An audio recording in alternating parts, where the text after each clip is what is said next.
Hello everyone, welcome back to my channel और मैं हूँ रहनुमा। आज हम हड़प्पा सभ्यता को ही आगे कंटिन्यू करेंगे कि पिछली वीडियो में मैंने आपको बताया था कि हड़प्पा सभ्यता इतनी महत्वपूर्ण क्यों है, क्या उसका क्षेत्र विस्तार है। ठीक है, आज हम इस वीडियो में पढ़ेंगे कि वो कौन सी इंपॉर्टेंट सिटीज़ हैं जो हड़प्पा सभ्यता में पढ़ना बेहद ज़रूरी है और वहाँ से क्वेश्चन बनते ही बनते हैं। तो महत्वपूर्ण शहर हम पढ़ेंगे, हड़प्पा सभ्यता के सबसे महत्वपूर्ण शहरों में जानी जाती हैं।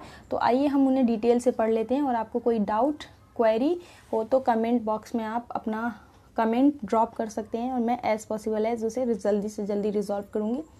एंड हमारा टेलीग्राम चैनल है तो वहाँ पर आपको इसकी PDF मिल जाएगी, तो आप टेंशन ना लें, अपनी कंटिन्यू स्टडी करें। तो अब आज के टॉपिक को हम जल्दी से आगे बढ़ाते हैं। हड़प्पा दयाराम साहनी के द्वारा खोजा गया पहला स्थल था, इस वजह से इसको हड़प्पा सभ्यता का नाम दे दिया गया। मैंने पिछली वीडियो में सारी चीज़ें डिटेल से बताई हैं। तो हड़प्पा एक शहर है, ठीक, तो ये रावी नदी के बाएं तट पर मोंटेगोमरी जिला पाकिस्तान में पड़ता है। क्वेश्चन पूछा गया था कि हड़प्पा शहर कौन से तट पर था। ठीक है, तो रावी नदी के बाएं तट पर।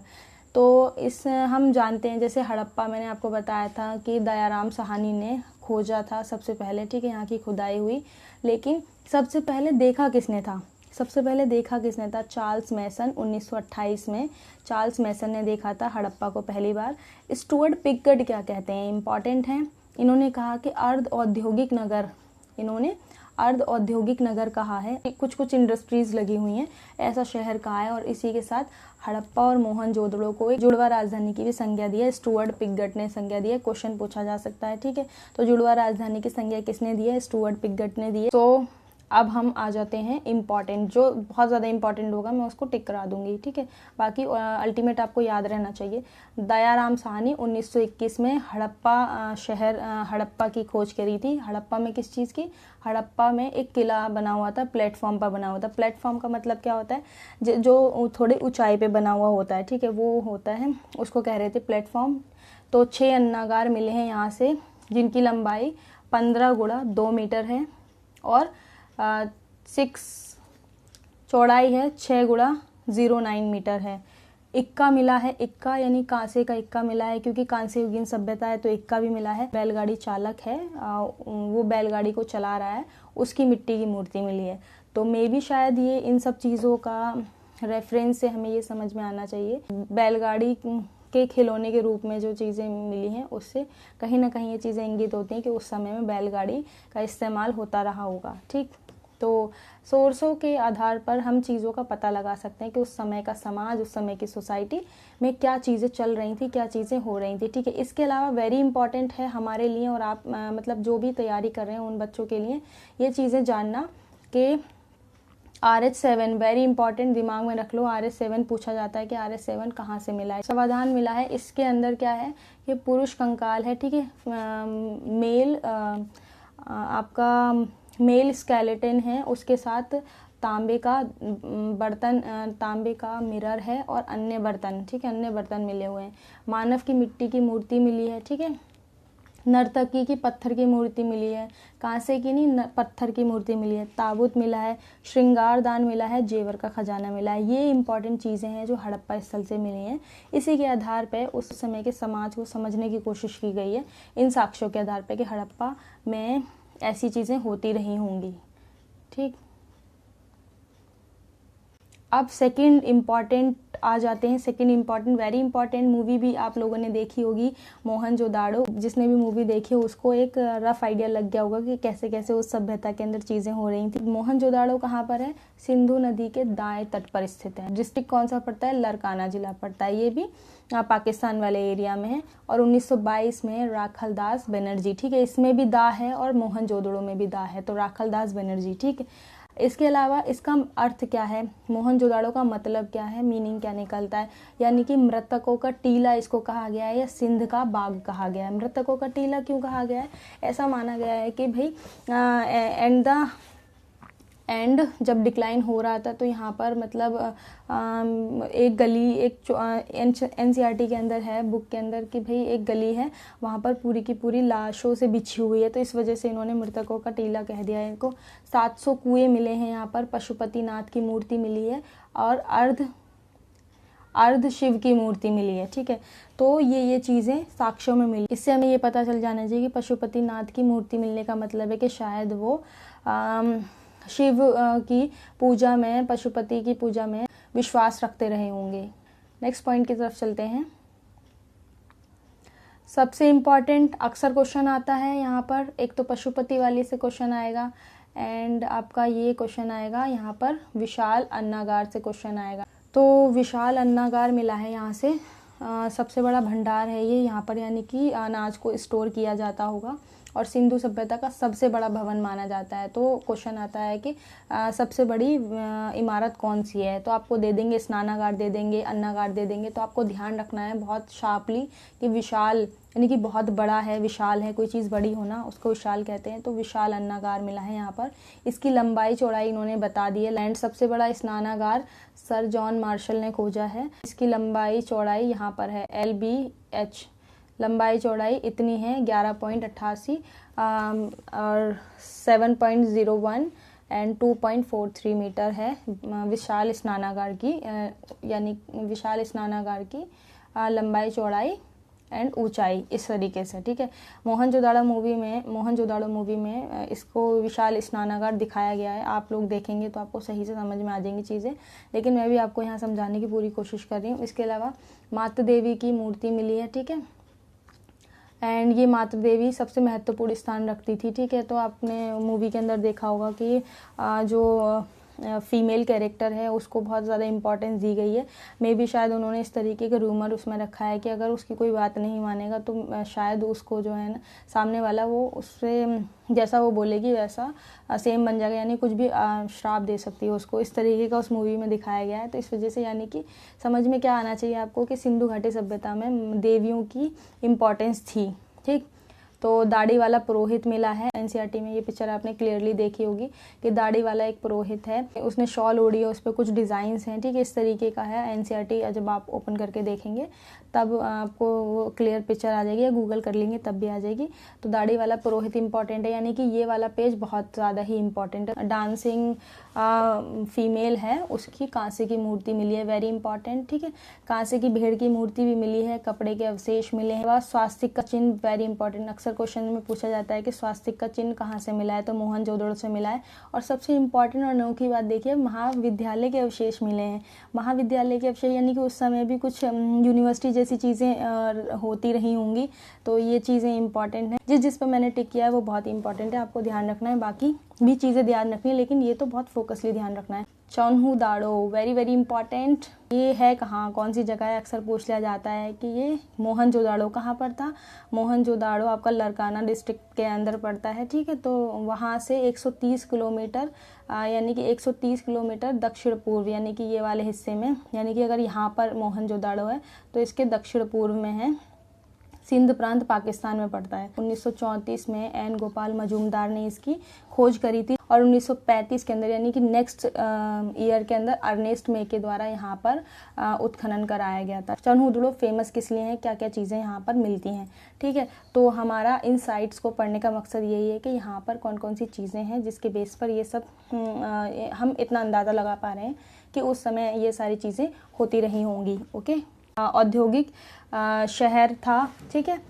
ये अलग अलग पॉइंट है। औद्योगिक शहर था, किला बंद नहीं था। देखो औद्योगिक शहर है, ट्रेडर्स इधर कहीं से भी आ सकते हैं, ठीक है। तो किले बंद करके क्या ही फ़ायदा, ठीक है। सभी के लिए ओपन था कि आप आ सकते हैं। मनके बनाने का कारखाना, औद्योगिक शहर है तो मनके बनाने का कारखाना वेरी इंपॉर्टेंट। इसके अलावा आपका धातु गलाने से संबंधित फैक्ट्री है यहाँ पर। अगर किसी भी मेटल को गलाना है उससे संबंधित फैक्ट्री मिली है। फ्योन्स का कारखाना मिला है। फ्योन्स किसे कहते हैं, छोटे छोटे स्मॉल साइज़ के जो डेकोरेटेड जो यूटेंसिल्स होते हैं, बर्तन होते हैं, उनको बनाया जाता है। एक चमकीला पदार्थ होता है, ठीक है, लिक्विड के रूप में उससे बनाया जाता है। हालांकि उसका इस्तेमाल डेली वेजेस के लिए नहीं किया जाता, लेकिन ऐसा माना जाता है कि फ्योन्स से जो बने हुए पत्थर थे वो बहुत ज़्यादा मटेरियलिस्टिक जो लोग थे, काफ़ी रिच क्लास के जो लोग थे, वो डेली वेज में भी यूज़ करते थे, ठीक है। तो ये हो गई। और लिपस्टिक के साक्ष्य मिले हैं। पार्लर यानी कि यहाँ पर पार्लर था, ठीक है। उस समय भी लोगों में इंटरेस्ट था कि भी पार्लर जाएं, तो पार्लर जैसी चीज़ें, लिपस्टिक जैसे साक्ष्य में चौन्हू-दाड़ो में मिले हैं। दवात के साक्ष्य में मिले हैं, मतलब जो इंक पॉट होती है ना, उसके एविडेंस हमें मिले हैं कि यानी इंक पॉट का क्या, शायद ये ट्रेडर्स जो होते थे वो अपने लेखा जोखा रखने का काम करते होंगे चित्रों के माध्यम से, या फिर महाविद्यालय जैसे साक्ष्य में उनमें कुछ इस्तेमाल होता होगा। वक्राकार ईंटें, यानी कि आज के समय की जो ईंटें उस तरीके की ईंटों का इस्तेमाल इस समय किया गया था। और सबसे इम्पॉर्टेंट जो हड़प्पा से पहले की जो संस्कृति थी, झूकर झांकर के अवशेष मिले हैं चौहुंदुड़ो के अंदर ही। मनका बनाने का कारखाना और भट्टी की खोज अर्नेस्ट मैके के द्वारा की गई थी। तो लोथल किस लिए फेमस है, सबसे पहले हम इसका लोकेशन देख लेते हैं। पूछा जाता है कि भाई भोगवा मतलब लोथल कहाँ पर स्थित है, तो भोगवा नदी पर स्थित है। ठीक, तो SR राव 1955 में उत्खनन किया यहाँ पर लोथल के अंदर। एक अंतर्राष्ट्रीय व्यापार होता था, यानी कि इंटरनेशनली ट्रेड यहाँ से चलता था। मेसोपोटामिया सभ्यता के भी सिक्के मिलेंगे, क्योंकि इंटरनेशनल ट्रेड है तो यहाँ के लोग मेसोपोटामिया में जाके ट्रेड करते होंगे, मेसोपोटामिया के लोग भी हड़प्पा में आके ट्रेड करते होंगे, तो सिक्के तो मिलने जाहिर सी बात है। ठीक है, और सबसे इम्पॉर्टेंट क्वेश्चन पूछा जाता है कि बंदरगाहों के लिए कौन सा स्थल फेमस है हड़प्पा सभ्यता का, तो लोथल वेरी इंपॉर्टेंट है बंदरगाहों के लिए। डॉकयार्ड्स, ठीक है, कभी कभी डॉकयार्ड दे देता है इंग्लिश के अंदर, कभी हिंदी में भी देता है बंदरगाह। पश्चिमी एशिया से व्यापार होता था, प्रमुख स्थल था बंदरगाह था। ठीक है, तो इम्पॉर्टेंट है। लोथल को 2 नगरों में विभाजित किया गया था, 2 नगरों के अंदर डिवाइड किया गया था, और एक ही रक्षा प्राचीर, यानी कि रक्षा प्राचीर का मतलब चारों तरफ से किलेबंद कर दिया गया था। ठीक है, जहाजों की फैक्ट्री मिली है, सिक्का ढालने की फैक्ट्री मिली है। सिक्का कैसा था, स्टेटाइट का। चावल के साक्ष्य यहाँ पर मिले हैं। घोड़े की मृण मूर्ति, यानी कि घोड़े की जो मिट्टी की मूर्तियाँ होती हैं वो मिली हैं। हवन कुंड के साक्ष्य मिले। तो यहाँ पर हाथी दांत का पैमाना मिला है। कहाँ की बात कर रही हूँ, लोथल की बात कर रही हूँ। एंड यहाँ पर कपल को दफनाए जाने का साक्ष्य मिला है। तो एक तरीके से कह सकते हैं कि 2 लोग एक साथ तो मर नहीं सकते, तो अलिखित सती प्रथा का साक्ष्य है। यानी मिट्टी के मकान होते थे, माप तोल के साक्ष्य मिले, पत्थर की चक्की के साक्ष्य मिले हैं। ठीक है, जो पहले ज़माने में पत्थर होते उससे गेहूँ पीसा करती थी महिलाएं, जो गेहूँ पीसा करती थी चक्की से, और वो यहाँ पर साक्ष्य मिले। यानी कि चक्की का एविडेंस कोई मतलब चक्की का इस्तेमाल हमारे हड़प्पा सभ्यता से ही होता चला आ रहा है। कालीबंगा भी काफ़ी इम्पोर्टेंट है, ये राजस्थान वाले एरिया में पड़ता है। और इससे क्वेश्चन बनता है कि भाई काले रंग की चूड़ियाँ किससे रिलेटेड हैं, तो काले रंग की चूड़ियाँ कालीबंगा से रिलेटेड हैं।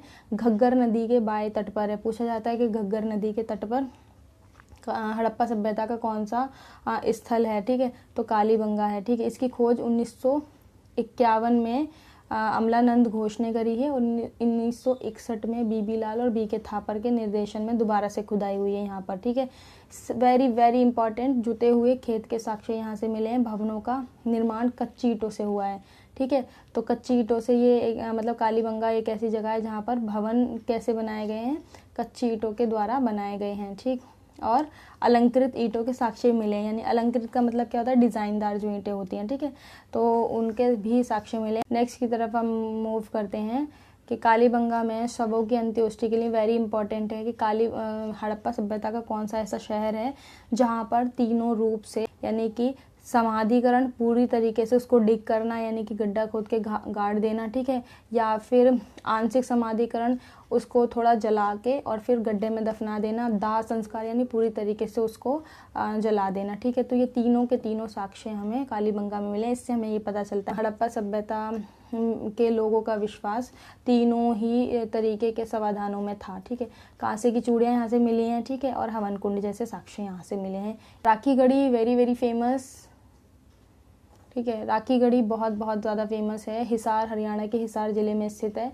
यहाँ से अन्नागार मिले हैं, रक्षा प्राचीर के साक्ष्य मिले हैं। ठीक है, और सिंधु घाटी सबसे इम्पॉर्टेंट फीचर इसका ये है कि सबसे बड़ा स्थल है ये। सिंधु घाटी सभ्यता का सबसे बड़ा स्थल है ये। और सबसे छोटा स्थल, जब सबसे बड़ा स्थल है तो सबसे छोटा स्थल जो है आपसे पूछ सकता है, तो अल्लादीनो सबसे छोटा स्थल है सिंधु घाटी सभ्यता का।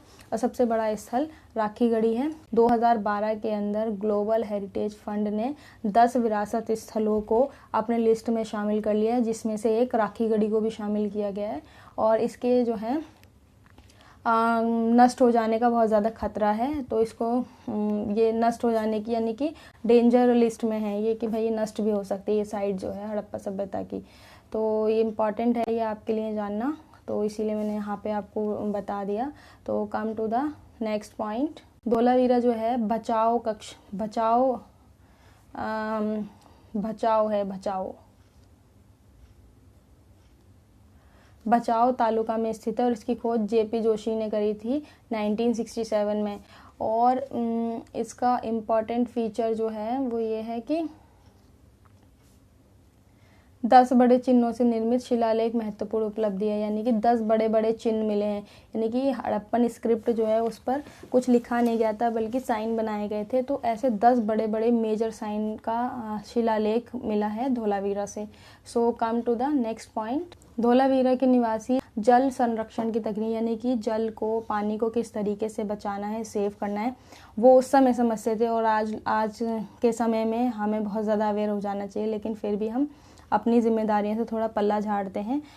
तो जल संरक्षण की तकनीक से परिचित थे। 3 भागों में डिवाइडेड था। क्वेश्चन ऐसे पूछा गया था कि हड़प्पा सभ्यता का कौन सा शहर 3 भागों में विभाजित है, तो कौन सा है? धोलावीरा है। ठीक है, धोलावीरा है, आपको याद रखना है।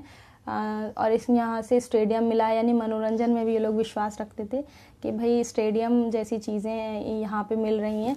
वाइट कुआं मिला है, 3 मंजिल का घर मिला है, 3 रथ मिले हैं। सतिया भी गुजरात में पड़ता है आपका। 2019 में यहाँ पर एक्सकवेशन स्टार्ट हो गया है। केरल और कच्छ विश्वविद्यालय के संयुक्त प्रयास से यहाँ पर शुरू हुआ है। 300 कब्रें मिली हैं। सबसे नवीनतम खोज मानी गई है अभी तक का। इम्पॉर्टेंट है, वेरी इंपॉर्टेंट, आप अपने ध्यान में रखिए। एग्जामिनेशन में पूछा जा सकता है कि कौन सा सबसे नवीनतम खोजों वाला स्थान है, तो सतिया ये पड़ता है गुजरात में। वैसे भी लोथल और धोलावीरा से क्वेश्चन पूछे जा सकते हैं। मे बी ये बहुत पुराने हो गए हैं, तो इस बार सतिया दे दे वो। सुतकोतड़ा ये कहाँ पड़ता है? ये भी गुजरात में ही पड़ता है।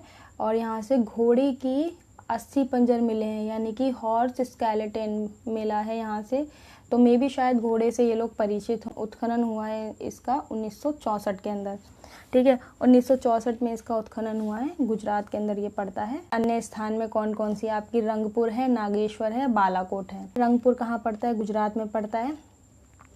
और यहाँ पर चावल के साथ भूसा, यानी कि धान का साक्ष्य मिला है। ठीक है, तो धान का साक्ष्य यहाँ से मिला है। नागेश्वर से मोतीमाला की फैक्ट्री मिली है, गुजरात में ही पड़ता है ये। और बालाकोट से भी मोतीमाला की फैक्ट्री मिली है। यानी कि गुजरात के अंदर कौन कौन से स्थल पड़ते हैं, एक बार मैं उसको लिख देती हूँ, आपको ध्यान रहेगा। आपका पड़ेगा लोथल, L से डिनोट कर देती हूँ, D से धोलावीरा, S से सतिया, R से रंगपुर, N से नागेश्वर, B से बालाकोट। ये वो स्थान हैं जहाँ जो गुजरात के एरिया में पड़ते हैं। ठीक, तो मैंने जितने भी महत्वपूर्ण, जितने भी इम्पोर्टेंस हड़प्पा सभ्यता के स्थल थे उन सबको कंप्लीट करा दिया है। मेरा टेलीग्राम पर चैनल है हिस प्लस स्टोरी हिस्ट्री करके चैनल है टेलीग्राम पर। मैं उसका लिंक डिस्क्रिप्शन में दे दूँगी आपको, वहाँ से आप ज्वाइन कर सकते हैं मेरे चैनल को। और उसी के अंदर मैं आपको यहाँ की PDF भी प्रोवाइड करा दूँगी, डोंट वरी। एंड हमारे चैनल को सब्सक्राइब करें, मेरी वीडियो को लाइक एंड शेयर करें। Thank you so much.